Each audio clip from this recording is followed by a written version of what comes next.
Welcome to foodie rash. അപ്പോൾ ഇന്നൊരു ബിരിയാണീൻ്റെ റെസിപ്പിറ്റ് വന്നത് നമ്മൾ ദം ബിരിയാണിയാണല്ലോ ബിരിയാണിയിൽ കഴിക്കാൻ ഏറ്റവും സൂപ്പറായിട്ടുള്ളത്. അത് ചട്ടിയിലാണ് ഇന്ന് ദമ്മിടുന്നത്. അപ്പം ചട്ടിയിൽ ദമ്മിട്ടിട്ടുള്ള ഒരു സ്പെഷ്യൽ ഐറ്റമാണ്. അപ്പോൾ അതിലേക്ക് പോവാം നമുക്ക്. അപ്പോൾ അതിൽ പോണതിന് മുന്നേ നമ്മുടെ ചാനൽ സബ്സ്ക്രൈബ് ചെയ്യാത്തവർ ആ ചാനൽ ഒന്ന് സബ്സ്ക്രൈബ് ചെയ്യുക.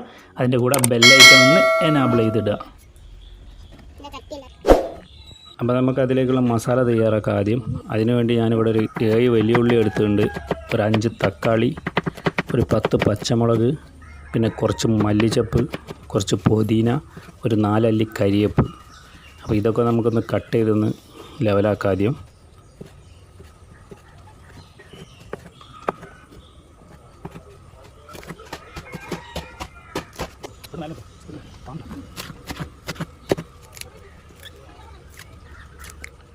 കട്ട് ചെയ്തതിന് ശേഷം നമുക്കിതൊന്ന് മിക്സ് ചെയ്യണം. അപ്പോൾ ഞാനൊരു ചട്ടി എടുത്തിട്ടുണ്ട്, ചട്ടിയിലേക്ക് ഇടാം തക്കാളി, പച്ചമുളക്, മല്ലിച്ചപ്പ്, കറിവേപ്പ്, പുതിന, പിന്നെ അതിലേക്ക് ഇഞ്ചി പേസ്റ്റ്, വെളുത്തുള്ളി പേസ്റ്റ്,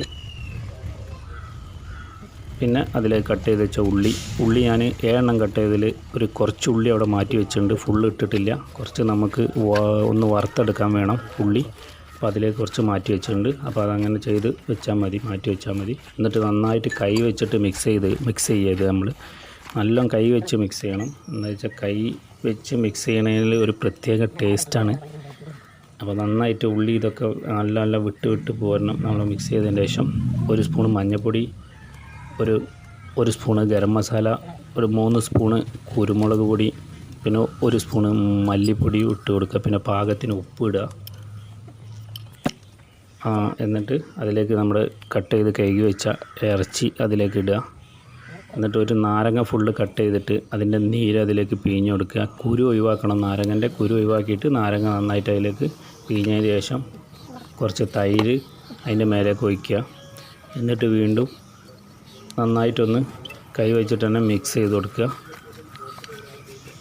അപ്പം ഉപ്പൊക്കെ നമ്മൾ പാകം നോക്കി ഇടണം. നല്ലോണം മിക്സ് ചെയ്ത് വരുമ്പം മിക്സ് ചെയ്തതിന് ശേഷം ഉപ്പ് നോക്കുക. ഇവിടെ കുറച്ചൊരു മല്ലിപ്പൊടിൻ്റെ കുറവ് വന്നപ്പോഴാണ് ഞാൻ കുറച്ച് ഇട്ട് കൊടുത്തിരിക്കുന്നത്. ഉപ്പ് നിങ്ങൾ അതുപോലെ കുറവ് പാകം നോക്കിയിട്ട് ഉപ്പ് ഇട്ട് കൊടുക്കുക.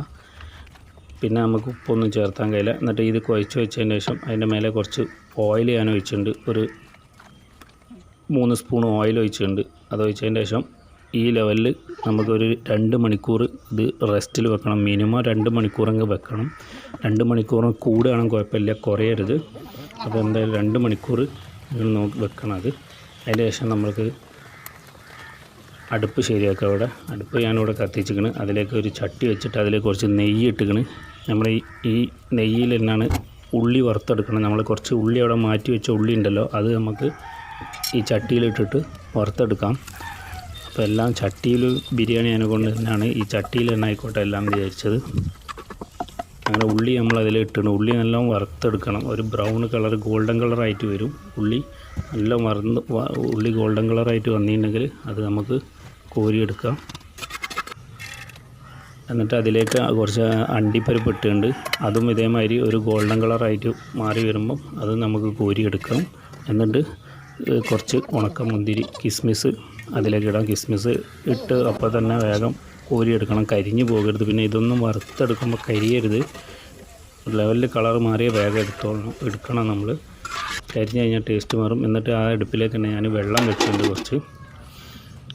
അപ്പം ആ വെള്ളം തിളയ്ക്കുമ്പോഴത്തേന് നമുക്കിവിടെ നമ്മൾ വറുത്ത് വെച്ചതിലേക്ക് ഞാൻ കുറച്ച് മല്ലിച്ചപ്പും ഒരു 1/2 സ്പൂൺ ഗരം മസാല ഇട്ടിട്ട് ഒന്ന് ചെറുതായിട്ടൊന്ന് കുഴച്ച് വെച്ചിട്ടുണ്ട്, മിക്സ് ചെയ്ത് വെച്ചിട്ടുണ്ട്. അപ്പോൾ നമ്മളെ വെള്ളം ഏകദേശം ചൂടായി വന്നിട്ടുണ്ട്. അതിലേക്ക് കുറച്ച് ഉപ്പ് പാകത്തിന് ഇട്ട് കൊടുക്കുക. എന്നിട്ട് അരി നമ്മൾ കഴുകി എടുക്കണം. 1 കിലോ അരിയാണ് എടുക്കുന്നത്. 1 കിലോ ബീഫും 1 കിലോ അരിയാണ്. അപ്പോൾ അരി കഴുകി എടുത്ത് നേരെ വെള്ളം തിളച്ച് വന്നതിലേക്ക് അരി ഇട്ട് കൊടുക്കുക. അതിനുശേഷം നമ്മുടെ സ്പൈസസായ കറാമ്പട്ട, കറാമ്പൂ, ഏലക്കായ് അത് ഇട്ട് കൊടുക്കുക. പിന്നെ ബേ ലീഫ്, ഞാൻ പച്ചയാണ് ഉപയോഗിച്ചത്. ബേ ലീഫ് വീട്ടിലിവിടെ പച്ച ഉള്ളായിരുന്നു. അപ്പോൾ അത് ഇട്ട് കൊടുത്ത് അതിൻ്റെ മേലേക്ക് ഞാൻ സ്പെഷ്യലായിട്ട് 2 തക്കാളി മുറിച്ചിട്ടുണ്ട്. അപ്പോൾ ഇനി ഇതൊന്ന് ചോറ് നമുക്ക് ഒന്നൊരു 3/4 വേവായിട്ട് വരണം. നമ്മൾ വെള്ളം വറ്റിച്ചെടുക്കുകയല്ല, ചോറ് വെച്ചിട്ട് അതിലേക്ക് ഇടല്ല, നമ്മൾ ഊറ്റിയെടുക്കുന്ന ഇതാണ് ചെയ്യുന്നത്. അപ്പോൾ ചോറ് വെന്തോന്നൊന്ന് നോക്കണം ഇടയ്ക്ക്. മുക്കാൽ വേവ് ആവണം. നമുക്ക് അരിൻ്റെ ആ കടിപ്പ് മാറണം. അരി എടുത്ത് നോക്കിയാൽ അപ്പം ഏകദേശം മുക്കാൽ വേവ് ആയിട്ടുണ്ടെങ്കിൽ നമുക്കത് ഊറ്റിയെടുക്കണം ചോറ്. അപ്പം മുക്കാൽ വേവ് ആയിട്ടുണ്ട് നമ്മൾ. അപ്പോൾ അത് ഒരു 80% ആയിട്ടുണ്ട്. അപ്പം നമ്മളത് ഊറ്റിയെടുക്കുക. ചോറ് നമുക്ക് ഊറ്റിയെടുക്കുക ഒരു പാത്രത്തിലേക്ക്. ഊറ്റിയെടുത്തതിൻ്റെ ശേഷം എന്ത് ചെയ്യുക, നമ്മൾ ദം ചെയ്യാനൊരു ചട്ടി എടുത്തിട്ടുണ്ട്. നമ്മൾ ചട്ടിയിലാണ് ദം ചെയ്യണത്. അപ്പോൾ അതിൽ അടിയിൽ കുറച്ചൊരു ഇല വെച്ചിട്ടുണ്ട്. ഒരു 2-3 പീസ് ഇല വെച്ച് കവർ ചെയ്തിരിക്കുന്നു. അതിന് ശേഷം നമ്മൾ മിക്സ് ചെയ്ത് വെച്ച മസാല അതിലേക്ക് ഇട്ടിട്ടുണ്ട്. എന്നിട്ട് ഇല വെച്ചെന്താ വെച്ചാൽ ഇനി ചട്ടിയിൽ ദമ്മിടല്ലേ, നമ്മൾ അടിയിലൊന്നും പിടിക്കേണ്ട ലെവലിൽ അതിനെ കൊണ്ട് വെച്ചതാണ്. എന്നിട്ട് ആ മസാല വെച്ചതിൻ്റെ മേലെ ഒരു കഷ്ണം കൂടി ഇല വെച്ചിട്ടുണ്ട്. അതിലേക്കാണ് നമ്മുടെ ചൂടോടെ തന്നെ നമ്മൾ ഊറ്റി വെച്ച റൈസ് അതിലേക്ക് ഇട്ട് കൊടുക്കുക. എന്നിട്ടൊരു പകുതി ആകുമ്പോൾ നമ്മൾ ഇവിടെ വറുത്ത് വെച്ച അണ്ടിപ്പരിപ്പ്, മുന്തിരി, ഉള്ളി അതിലേക്ക് ഇട്ട് കൊടുക്കുക. എന്നിട്ട് വീണ്ടും അതിൻ്റെ മേലെ റൈസ് ഇട്ട് കൊടുക്കുക. റൈസ് ഇട്ട് ഏകദേശം കഴിഞ്ഞിട്ടുണ്ടെങ്കിൽ അതിൻ്റെ മേലേക്ക് നമ്മൾ ബാക്കി വരുന്ന ആ വറുത്ത് വെച്ച ഉള്ളി, അണ്ടിപ്പരിപ്പും കിസ്മിസും അതിൻ്റെ മേലെ വെച്ചിട്ട് സൈഡൊക്കെ നമ്മൾ മൈദപ്പൊടി വെച്ചിട്ട് ഒട്ടിക്കണം. പിന്നെ ഇതിലേക്ക് ഞാൻ ഓയിൽ ഒഴിച്ചിട്ടുണ്ട്. മേലെ കുറച്ച് നെയ്യും, ആ വറുത്ത് വെച്ച നെയ്യും ഓയിൽ ഒഴിച്ചിട്ടുണ്ട്. അത് കാണിക്കാൻ പറ്റിയിട്ടില്ല. അത് നിങ്ങൾ ഒഴിച്ചാൽ മതി. എന്നിട്ട് മൂടി വെക്കാൻ പറ്റുള്ളൂ. എന്നിട്ട് മൈദപ്പൊടി തേച്ച് വെച്ചിട്ട് ഒരു മൂടിയെടുത്ത് നല്ല എയർ കിടക്കാത്ത രൂപത്തിൽ മൂടി വെച്ചുകൊണ്ട് നമ്മൾ അടുപ്പിൽ വെക്കുക. അടുപ്പിൽ വെച്ചതിന് ശേഷം നല്ല കണലെടുത്തുകൊണ്ട് അതിൻ്റെ മേലേക്ക് ഇട്ട് കൊടുക്കുക. അടുപ്പിൽ വെക്കുമ്പോൾ തന്നെ നല്ല കനലും തീയുണ്ട്. ഒരു 10 മിനിറ്റ് നല്ലൊരു മീഡിയം ലെവലിൽ കത്തിച്ചതിന് ശേഷം നമ്മൾ കണലൊക്കെ എടുത്ത് മേലേക്ക് ഇട്ടിക്കണ്. അതിന് ശേഷം നമ്മൾ 2 മണിക്കൂർ ദമ്മിലിട്ടിക്കണ്. 2 മണിക്കൂറിന് ശേഷം ഇപ്പോൾ നമുക്കൊന്ന് തട്ടി നോക്കാം. കണലൊക്കെ നീക്കിക്കണ്. തട്ടി നോക്കാം. 2 മണിക്കൂറായി നമ്മൾ ദമ്മിൽ ഈ സാധനമൊക്കെ എടുക്കുന്നത്. അപ്പോൾ നമുക്കതൊന്ന് തുറന്ന് നോക്കാം ഇനി എന്താ സ്ഥിതി എന്നുള്ള. അപ്പോൾ നമുക്ക് ദമ്മ് പൊട്ടിച്ച് നോക്കാം. ഇനി 2 മണിക്കൂറായി. അപ്പോൾ ദമ്മ് പൊട്ടിച്ചിട്ടുണ്ട്. അപ്പം ഇതിന് മുന്നേ ദമ്മ് പൊട്ടിയിട്ട് എയറൊക്കെ ഇങ്ങനെ വന്ന് തുടങ്ങിയിട്ടുണ്ട്. അപ്പം നല്ലോണം ഉഷാറായിക്കണി. നമ്മളെ ബിരിയാണി പൊട്ടിച്ചപ്പോൾ തന്നെ നല്ല മണമുണ്ട്. ദമ്മിൽ അതിനെക്കൊണ്ട് നല്ല സ്മെല്ലും ഇങ്ങോട്ട് പുറത്തേക്ക് പോകുന്നുണ്ട്. അപ്പോൾ നമുക്ക് അതിൻ്റെ വക്കിലുള്ള മൈദപ്പൊടിയൊക്കെ ഒന്ന് മാറ്റിയെടുത്തിട്ട് ചോറ് നമുക്കൊരു പാത്രത്തിലേക്ക് മാറ്റിയെടുക്കാം. അപ്പോൾ ചോറൊക്കെ നടിയിലങ്ങനെ നല്ല വിട്ട് പോകുന്നിക്കണ്, വേർ വിട്ട് പോകുന്നിക്കണ്. അങ്ങനെ കട്ട കുത്തി ഒട്ടിപ്പിടിക്കൊന്നും ചെയ്തിട്ടില്ല.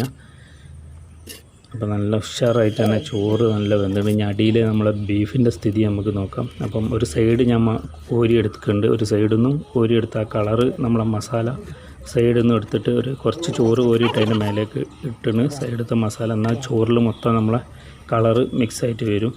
നമ്മളിതിൽ വേറെ കളറൊന്നും യൂസ് ചെയ്യുന്നില്ല. നമ്മളെ മഞ്ഞപ്പൊടി മസാലേൻ്റെ കളറാണ് അത്.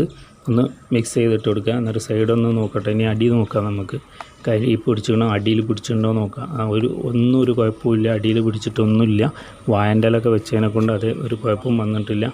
നമുക്കൊരു കഷ്ണം ബീഫ് എടുത്തിട്ട് വെന്തുണ്ടോ നോക്കാം. അപ്പോൾ നല്ല വെന്തുണ്ട്. ബീഫൊക്കെ പെർഫെക്റ്റായിട്ട് വെന്തുണ്ട്. 100ക്ക് 100 നല്ല വേവായിട്ടുണ്ട്. അപ്പം ഇതേ ലെവലിൽ ഒന്ന് വെച്ച് നോക്കുക എല്ലാവരും. ഇഷ്ടപ്പെട്ടാൽ ഷെയർ ചെയ്യുക. അപ്പം ചാനൽ സബ്സ്ക്രൈബ് ചെയ്യാത്തവരുണ്ടെങ്കിൽ ആ ചാനലൊന്ന് സബ്സ്ക്രൈബ് ചെയ്യുക. അതിൻ്റെ കൂടെ ആ ബെല്ലൈക്കൺ ഒന്ന് എനാബിൾ ചെയ്യുക.